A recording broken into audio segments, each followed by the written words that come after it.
Donc avant le bâtiment, on était dans des Algeco, des préfabriqués, et l'école de voile se situait, on avait une centaine de mètres carrés d'Algeco. La demande, ça a été d'abord une demande au niveau de la municipalité pour pouvoir nous agrandir, amener quelque chose de professionnel dans notre activité et avoir un bâtiment digne de notre école de voile, de notre ville. Enfin, combien de temps avait duré la demande? Oh, ça a été plusieurs dizaines d'années, oui. Le temps de réunir les fonds au niveau de la région, du département, parce que la ville ne pouvait pas supporter la totalité des travaux. Déjà, ça nous amène une professionnalisation de notre travail par rapport aux personnes qui viennent. On n'est pas dans les cabanes, déjà on a un beau bâtiment. Après, on a des locaux pour accueillir le matériel, on a une salle de cours, on a des vestiaires. Donc c'est vrai que c'est plus facile d'accueillir On accueille en été en moyenne près de 2000 stagiaires, donc il faut quand même qu'on ait de quoi les accueillir nous. Alors à l'année, nous sommes 9 personnes. Et après, en été, il y a 25 personnes qui travaillent.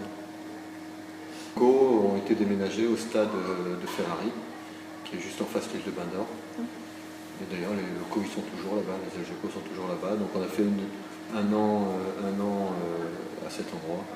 C'était pas évident puisque la mise à l'eau est un peu dure. Fait par la Fédération française de voile.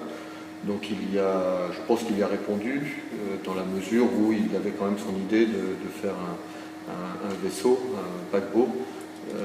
Donc il a essayé d'y répondre sans forcément répondre à toutes nos attentes. Eh bien, ils sont toujours au stade. Donc là, pour l'instant, il y a une association qui s'occupe des chiens de Terre-Neuve. C'est une association, c'est des chiens qui font du sauvetage en mer, donc qui en occupe une grosse partie.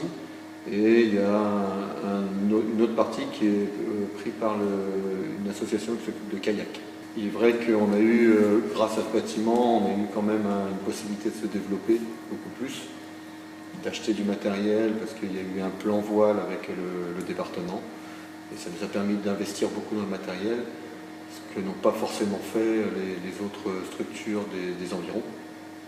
Et donc nous, c'est vrai qu'on a la possibilité de pouvoir proposer des activités pour les enfants à partir de 4 ans, et puis les adultes sur des bateaux habitables et tout. Donc on répond à un large spectre pour l'activité nautique.